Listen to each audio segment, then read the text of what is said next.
Today, it's going to be a very interesting call. We are going to talk about customizable funds. So we're going to spend the whole day, the next 45 minutes to an hour talking about customizable funds. So a lot of you are interested in this type of fund model. And before that, I will go a little bit quick introduction of the company. This talk will feel like a lecture, feel like a college lecture. I hope by end of this talk, you're gonna have almost a college education fund administration. And I'm going to explain it from a very fundamental level, like from first principles. What is customizable fund trying to solve and what makes it complex? And then I will show the software. So a lot of like teaching and just a little bit of showing the software. Okay, so the goal is that when you get out of it, is that this is what makes funds or customizable funds are difficult to operate or interesting to operate. There are advantages to it, and then there are some things you need to watch out for. So first, a quick introduction of Cashflow Portal. We want to be a all-in-one solution for commercial real estate. So think of us as Toast, TOAST. They are a POS system that when you go into a restaurant, you swipe your credit card and you pay and you can order it. Toast also got into things like online ordering, then it gets into payroll, then it has embedded banking, and then Toast like, well, since I know all the financials about all the restaurants, why don't we also create a Toast Capital that lends to these restaurant chains to expand? And so they are a verticalized software for commercial real estate. And so they are a verticalized software for restaurants. So their perfect customer is if you are a regional restaurant chain, you should use Toast to solve all your needs. And our goal is to be the Toast for commercial real estate, ranging from investor portal, have an integrated CRM, have a underwriting software that you can use, and has a fund administration if you want to expand into funds, and also have a marketplace called InvestBase that you can get new LPs. Eventually, we will get into property management that you can manage it within Cashflow Portal, and then has embedded banking so you can earn points on those transactions as well as the tenants. So basically, we want to be a verticalized software for commercial real estate from A through Z. That's our mission, and I think we are in like chapter 0.5 of that mission. Okay, so not exactly always a syndication software for like private equity or hedge funds or whatnot. People do use that for those, but we are very much focused on commercial real estate. All right, so that's the vision of the company. Let's talk about customizable funds. Okay, now if a lot of you know me, and my personality is I like to go really deep. And if we don't have it, I'll tell you that, hey, we don't currently do that, but I try to understand things from a first principle. So at least I know how to go about doing it. So this is a lecture on customizable funds. What is the problem statement for customizable funds? And people, by the way, can ask questions on the chat because this is almost a, like introduction to a concept. The problem statement that we're trying to solve is right now, if you're doing a syndication, you are creating a PPM. And a PPM costs us about $12,000 to $15,000 for every syndication. So if you're only raising, $400,000 or $1 million for each deal, then creating that, spending $12,000 is not worth it. Okay. So then one way to solve that problem is, okay, let me create a fund. But creating a fund has a different issue, which is LPs don't get to choose what underlying holdings or underlying assets that this fund invests into. In order to solve both problems, you need what's called a customizable fund. A customizable fund is a fund. It's an open-ended fund that allows the LP to make any investments they want to. Okay, so like they can say, hey, I want to make a $50,000 investment into this one property in Texas, and I want to make another $75,000 investment into another property that may be a hotel in some other parts of the country, and they get to choose. It's basically combining the best parts of syndication and the best parts of a fund. But fundamentally, it's just like a fund. It has the accounting of a fund, and so it is subject to all the problems or the complexities that come with a fund. All right. The way you start a customizable fund is that you set up a call with us, and we're happy to just chat about like what you're looking for, whether you already have a customizable fund or you don't have a customizable fund.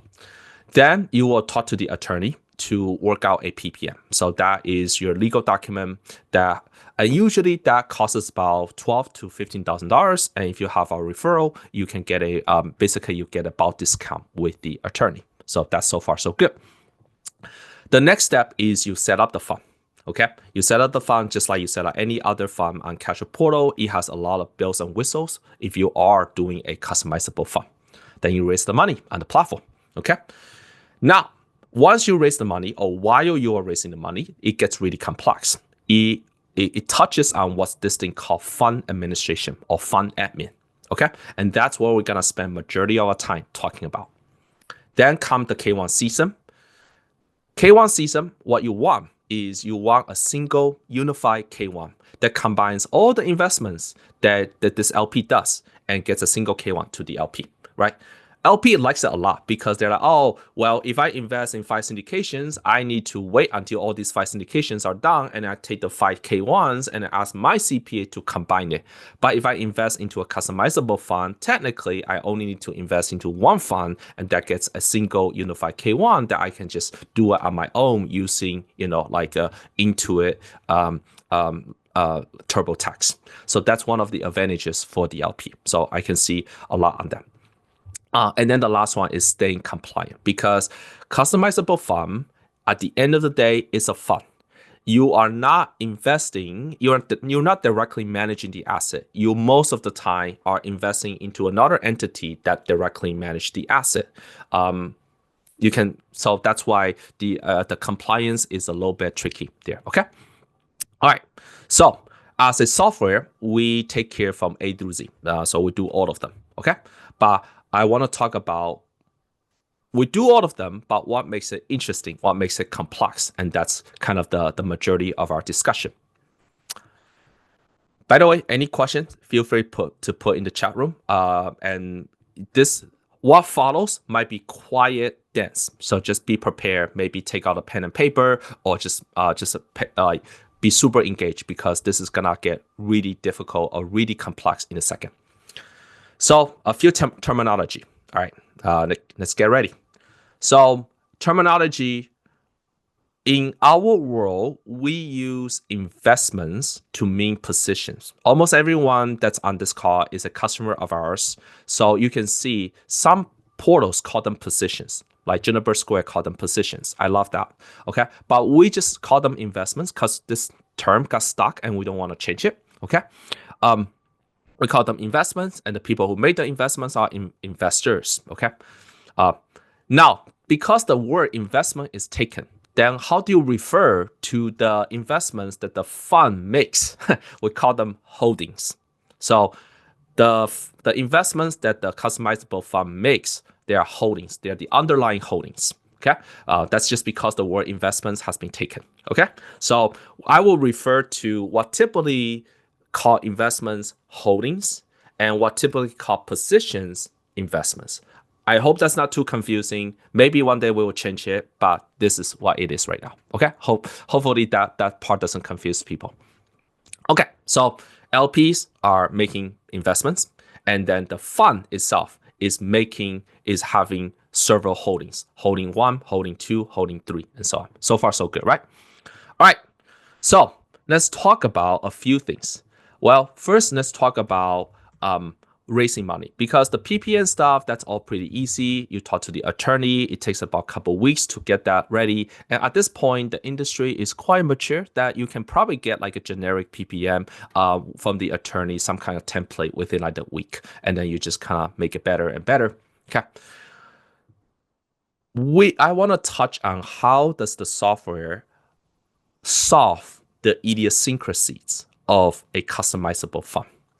Specifically, within a customizable fund, when an LP is trying to make an investment, if they are a very first-time investor, they sign the PPM along with the questionnaire.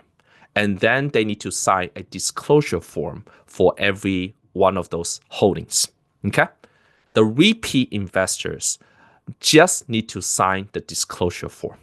And so you have this kind of separation of responsibility. The LP first time, they need to sign the fund level documents plus the disclosure form. Second time, they only need to sign the disclosure form. And so as a software, you need to be able to solve that problem.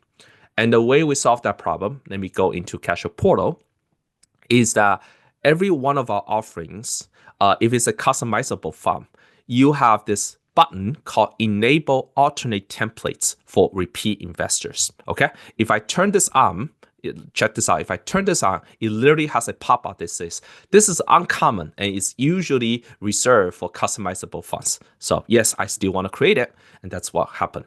So this is the standard template and this is the alternate template. And so what you do is we're still gonna encode everything for you. And the standard template is for the folks that sign for the first time, and all the repeat investors, they're only signing that particular holdings disclosure form.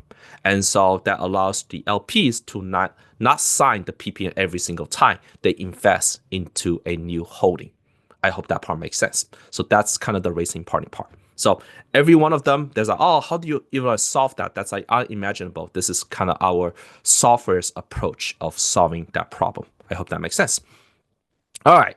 Any questions up to this point before I start talking about fund admin, which is really like a whirlwind of information? Any questions? You can unmute yourself or you can just ask in the chat. I'll give everyone like 20 seconds to think about any questions. Or if this makes sense, also put it on the chat. Say, hey, so far so good. Or why not? Cool. Thank you, Gabriel. Right. Anyone else? Any comments, questions? I want to make it engaging. All right. Thank you. All right. So this is the part that, my dad is a teacher. I think I'm kind of a teacher too. So the rest of this is going to be about introduction to fund admin. All right. So going to talk from a first principle level about fund admin. The goal of the fund admin, by the way, is to ensure that your fund and each LP has the latest financial statement. Literally, that's the goal. That's the one sentence description of what a fund admin is supposed to do. Okay. Okay. Let me answer one question first. One question is, do we need to identify the type of holdings before the creation of fund and PPM? Yes and no. You can talk to the attorney and you can say, hey, I want my fund to do both crypto and real estate. They probably like, hey, this is going to have more liability. Don't do that. Or you can say, hey, my fund, I want to do kind of like just multifamily or just commercial real estate. And that can do that. But that is a PPM at the end of the day is just a legal contract. And attorney will tell you kind of the liabilities if you make it too generic, if that makes sense. But yeah, that is a question that you don't need to identify before you create. But once you are in the process of creating, you do need to know like what that fund does. What's the thesis? Okay. All right. Great. Okay. All right. So fund admin, one sentence description. You need a fund financial statement, and each LP needs a financial statement. So if you have 100 LPs and you have a fund, how many financial statements do you have? You need 101 financial statements. One for the fund level, and then 100 for all the 100 LPs. Right. So that's the goal of the fund admin. Basically, a LP can come to your deal and say, hey, I want to know what's my income and what's my expenses. Can you tell me? And you're like, I have no idea. So that's not good. So that's the goal of the fund admin. So here's what it looks like in practice. Every quarter, you get distributions from your underlying holding, right? Now, note that this distribution is the result of that holding's accounting system, right? That holding can be a syndication, it could be a JV, it could be another fund, actually. It doesn't matter. Basically, you being the LP or your customizable fund being the LP gets a distribution from them, okay? And so that's basically, well, technically, that's your fund level income. That's your fund level income, okay? So you get that money, that's your fund level income. Your fund incur fund level expenses, things like you're traveling to certain cities, your flight fees, meals, you have a portal fee, you have some due diligence fee, you have some technology fees, you have Zoom, you pay for Zoom, and so on and so forth. So your fund level has some expenses. And so your income minus expenses, you gotta distribute some of that money through a certain waterfall, right? And this is for a particular holding. Okay, any money comes in, you allocate the expenses across all your holdings, and then you distribute some amount. You might want to withhold some money because of some other things that you foresee, right? So, and to keep in mind, each holding may have a slightly different waterfall. Okay, so far so good, right? So far so good. But however, you miss a big piece, which is you only really solve the fund level financial statement at this point. You haven't accounted for the LP level financial statement. Okay? Okay, so that's that. That's a big miss. The heart of the customizable fund or any fund is that it's calculating what's the LP level financial statement. Okay? Now, what you just did, which is take the distribution from the holdings, you incur the expenses. Imagine a lot of you have done syndications. Imagine this is a syndication. Technically, what just happened is done at the property management system level using your investment or portfolio, right? But that's because the property manager is doing all the accounting on your behalf for that asset. But since you're not having a property, you only have a fund. Your fund is your kind of like the legal entity. You are doing it on your end. So what does that mean? So the way you think about it is fund admin is to property management software. So fund admin to your fund is the same as your PMS system or your property management company to your property. They serve the same purpose, except that with a property, you outsource this thing called property management company, and fund admin is the property management company for your fund. Think of it that way. Okay, I hope that's the analogy. Okay, it's just that you never really thought about it. So, yeah, all the world property management company takes care of accounting for me. Yeah, you need someone to take care of your accounting, and that's what's called fund admin. So far so good. Now, we have not calculated every LP level financial statement. So to do that, it's actually harder than you think. Okay, to do that is harder than you think. So, well, each financial statement needs to have an income and expense and a net income and a distribution amount. But for every LP, here is just imagine this. For every LP, you only know the distribution amount because Cashflow Portal has a waterfall system. You actually don't know the income, and you don't know the expense, and you don't know the net income. So the software is actually reverse engineer the income and the expenses and the net income for every single LP. Again, we have 100 LPs and one. You just solve the one financial statement, which is at the fund level. You still have to calculate 100 the rest. Okay. The only thing you know is the distribution. This is a known quantity.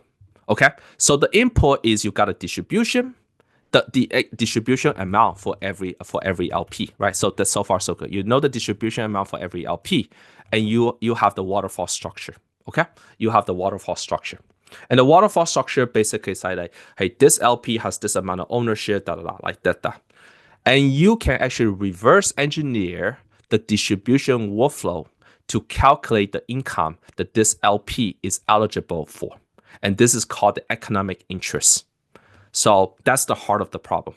You can reverse engineer from the distribution plus some other data the income for every LP. So there's like LP1, LP2, and LP3. That's the income level.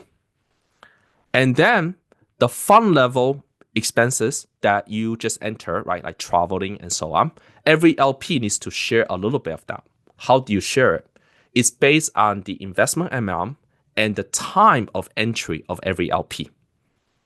For example, if an LP comes in on late December, they should not be sharing as much expenses as the person that came in on January 1st, 2025, right? So they have different ratios for expenses, and that's using a method called daily active value, which is how long they have been in the fund.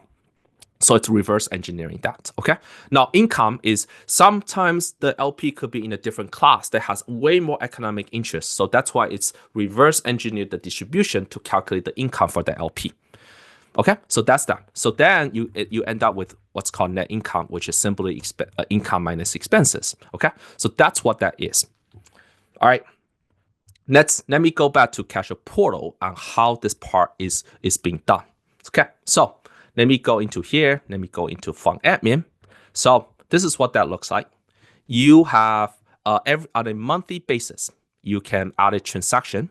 And then right now I have multiple holdings, and I have this Monarch Apartments holdings. And let me zoom in here so people can see. Monarch Apartments has some kind of operating income that they tell me. Okay, so you do need to know that.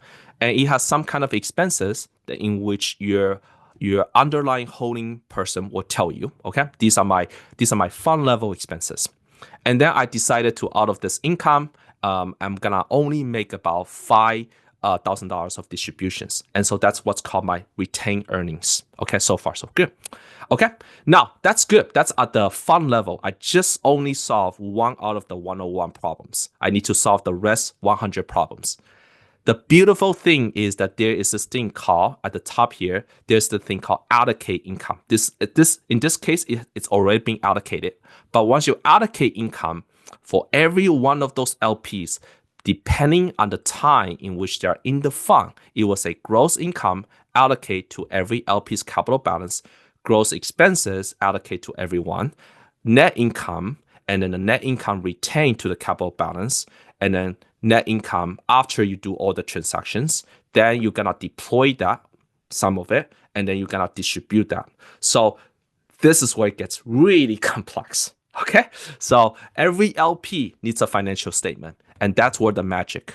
And so the only the only software that can do this is a fund admin software that takes both the fund level accounting and the LP level accounting. So once you generate that, what does that mean? You go to account statements. Think of account statements as basically the financial statement for every LP. And so let me take a look at this like $300,000 investment. If I click on it, this is what that looks like. This is a LP. I'm a LP, and I basically can go to Cashflow Portal and download the spreadsheet. It has your logo on it, and it says, investment today. I start with a zero capital balance. I end up with this amount of contributions, $300,000 of which came from my deposit, my very initial investment. And because some of my distributions, I have some reinvestments, right? And so that's my reinvestments. You minus these are the distributions, but wait, there is what's called retained earnings, meaning that you have some money that you're not even distributing to me. You only distribute me 50,000. That's what happened. But there's some income that you haven't given to me. There's actually 49 of that, which if this fund gets dissolved today, this 49 should be returned to me, hopefully. But that's like some paper money that I'm not visible to me yet, but I need to have visibility into the accounting of that, of which 5,400 is capital gains. And then you have to minus this management fees, and then you want to manage more management fees, and then the net income and all the marketing fees and technology platform. So my capital balance over the course of my investment is 311. Then it has the year to date and the quarter to date for the same numbers. Okay. If I scroll down, I can see things like commitment, contributed, how much preferred return has been accumulated, how much of that has been paid, how much of that is unpaid, how much interest I might be accruing. It is basically a financial statement for every LP. Let me take a look at the question someone's asking probably. Now you might get, oh, okay, so that's, okay, no problem. Okay, cool. So that's what LP is looking at. Now you might say, hey, Perry, all these numbers, like I don't really want to show my LPs this. No worries. You come in here, you customize this account statement, and you say, do not show my net income breakdown. Show my other things, show maybe some other stuff, don't show other stuff. And then if you turn those flags on, and then I'm gonna go into this person, you can see the net income gets collapsed. We don't show all the granular data now. Okay, so the effective thing is the LP gets a on-demand account statement. Okay, so LP only see the Can LP see the investment level breakdown in their financial? Absolutely, they can. So when there's a separate view in which they can click on it and they can see on every holding they have, they can see the breakdown. They can do that as well. Okay. All right. So that's that. Okay. So now so far so good, right? So we solve the fund level, and then it's translating that fund level financial statement down to every single LP. That's what makes it hard. And you couldn't really do that without a very robust distribution calculator. And we spent literally the last 5 years building the distribution calculator. And so if you don't have this ability, essentially what you end up doing is you're doing it on a spreadsheet. Okay. And then you kind of magically show these numbers on a portal. But instead, we do it using the portal. You might say, Perry, this is so complex. Who's doing it? And the answer is Cashflow Portal is doing it on your behalf. You don't have to know what's income expenses really. You just show us, you tell us the information. We will put them into QuickBooks. That's for the fund level. And we will put that number also into Cashflow Portal. That's the LP level. You need both. QuickBooks, fund level, Cashflow Portal, LP level. QuickBooks can never do the LP level accounting because it doesn't have the cap table and it doesn't have waterfalls. Cashflow Portal would never be as good as QuickBooks in the fund level or the nuances. Although if you own a fund, it's not that complex of an accounting thing. So technically, you could get rid of QuickBooks, but most people still have a QuickBooks to keep track of their accounting stuff. And the way we do it is we actually upload the QuickBooks output and then we parse it automatically as opposed to doing it manually. So that's all being abstracted away from you. And that's the essence of a fund admin. It's really just to achieve this one thing, which is if an LP asks, what is my investment financial statement? You can show it to them on demand. Okay. All right, so you might say, "Oh, this doesn't sound very hard. Like, what's the catch?" But wait, it gets more complex than this. All right. The above, let me just pause there again for questions before I go on into the more complexity because it gets more and more complex. So does everyone follow so far? If you're following, maybe give me some put it on the chat so that I know that you folks are following along. If you're not following, also voice up. So it gets more complex than this. The above is known as the economic capital balance. But so think of it as the financial statement of every LP. Remember, on every tax season, you also have a tax capital balance. Now, how are they different? The economic capital balance is needed. So economic capital balance is needed for calculating preferred returns and how much of that preferred is being true up. It does not take into account of depreciation and amortization.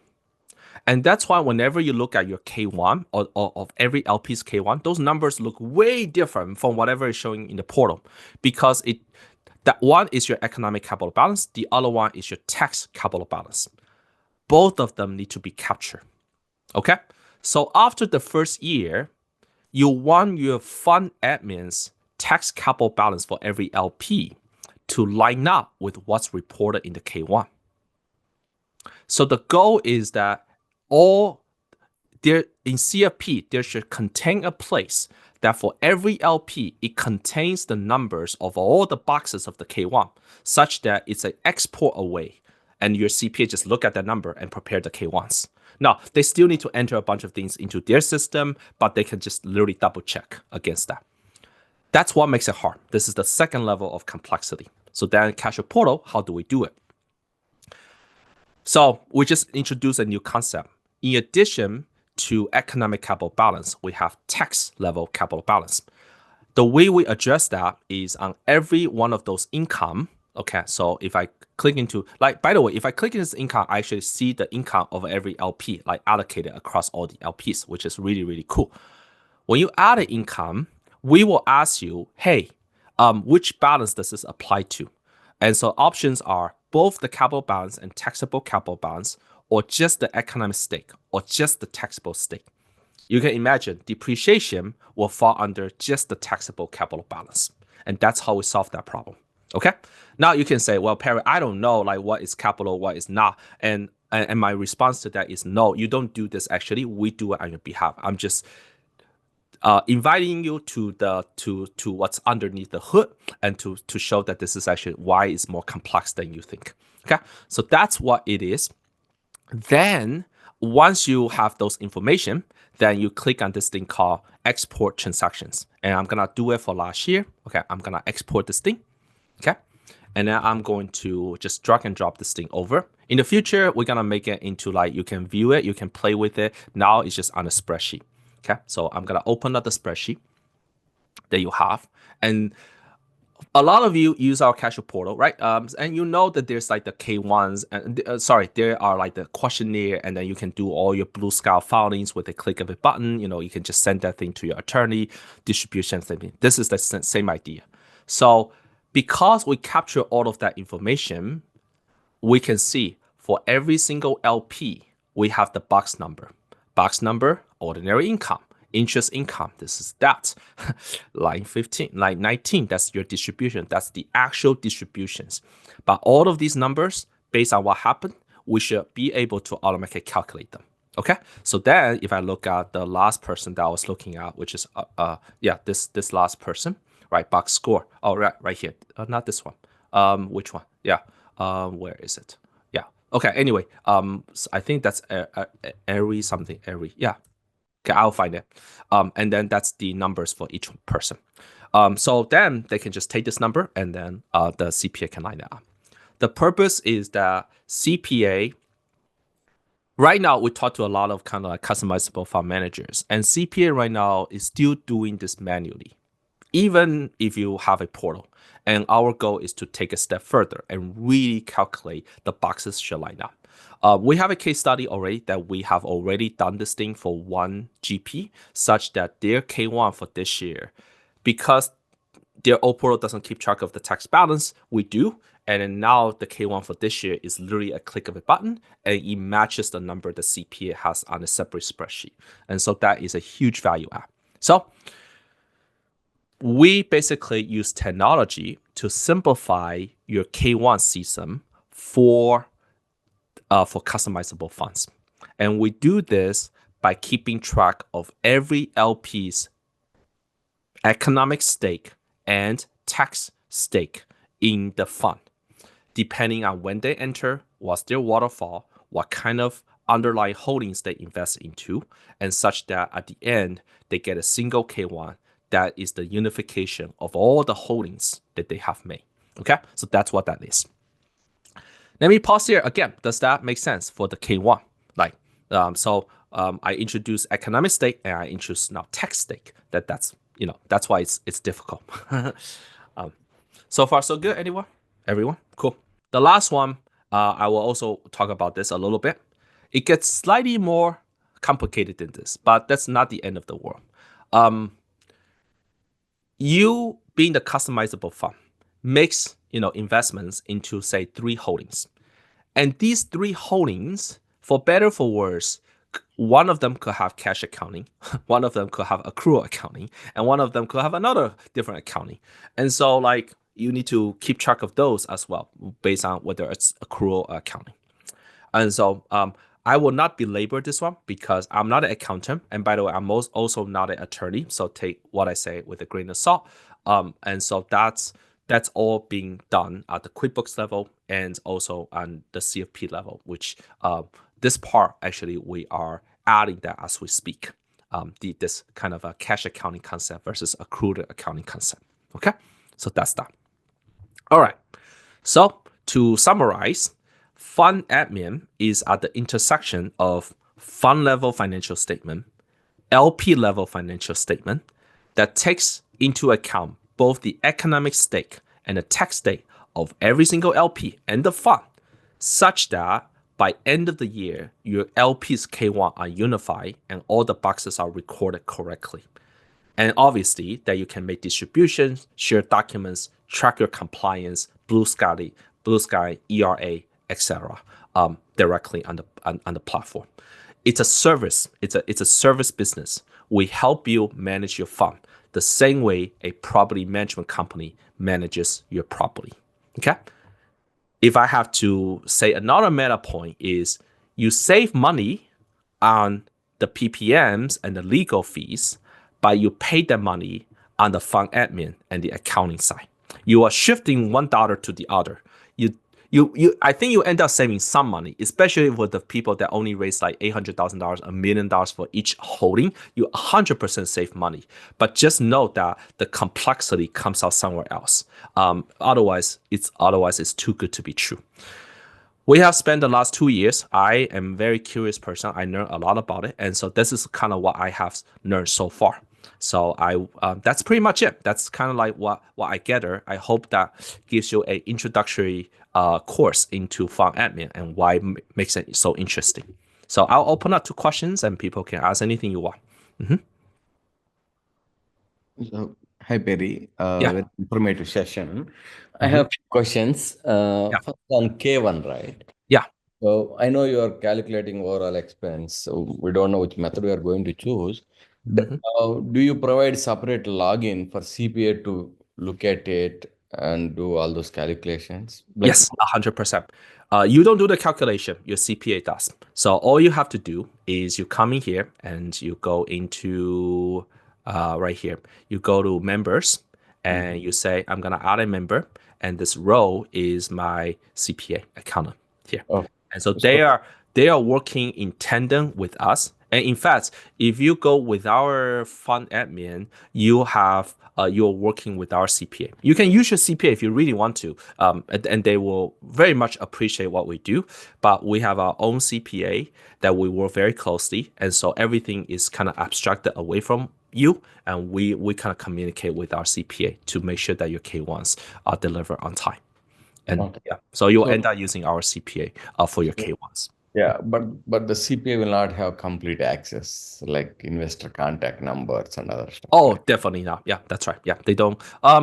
Well, to be honest, Mhm. they kind of need to know your email addresses. But if you don't want them to know your email address, you don't need to.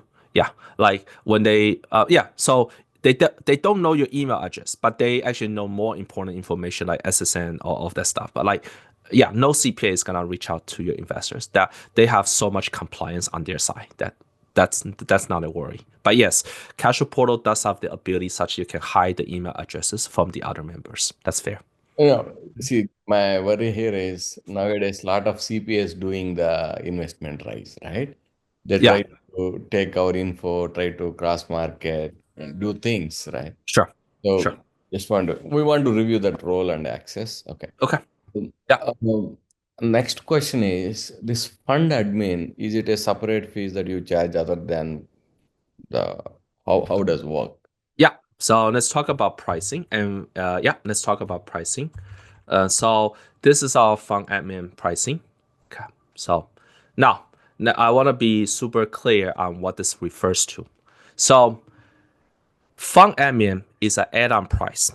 Fund admin only gets charged to the equity under management that need fund admin.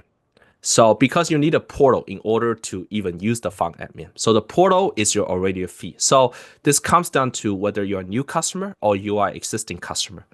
If you are an existing customer and you want to create a fund admin on Cashflow Portal, like let's say like this is a customer here that has already managing $15 million, and they are creating a new fund, and that fund is about $5 million of fund, and that one is the customizable fund. Everything else is a syndication.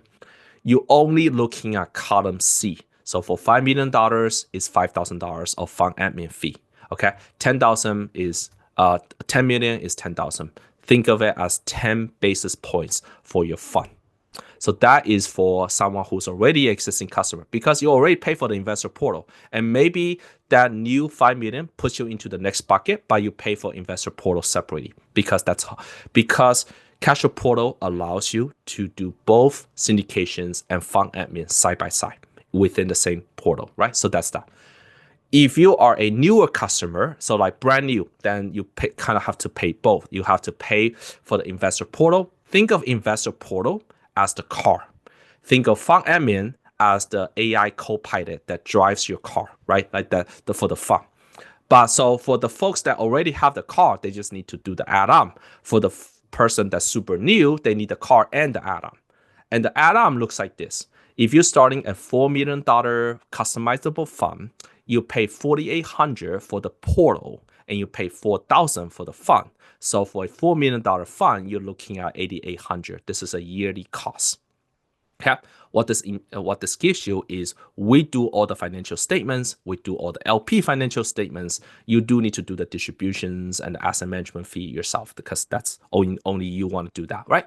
And then at the end, tax preparation, that's a additional charge that is a one-time, talk with our CPA and the tax preparation. This also does not include the legal fees. Legal fees, you're talking about $12,000 to $15,000. That's paid separately to the attorney. We have a list of 3 or 4 attorneys that are very, very good at this. They have done it for a while now, and it's the same folks that everyone uses. Okay, so that's that. So existing customer, column C. New customer, column D. And the way you think about it is as you scale, your investor portal doesn't really scale that much. It's just the fund admin that's always at 10 basis points of your equity under management. So if you want to start, a lot of people just start with a $2 million fund. You're looking at basically, $5,600. If you're doing a $10 million fund, we are $16,000. And so you can decide whether this is worth it. Now, fund admin is a service business. It's an intersection of service and technology. And we are just trying to use technology as much as we can to make it more affordable to our customers. Okay. But at this point, I know a lot about funds, more than I wanted to. That's pretty much it. Thank you everyone for attending, and I will see you in a month. I hope this is useful.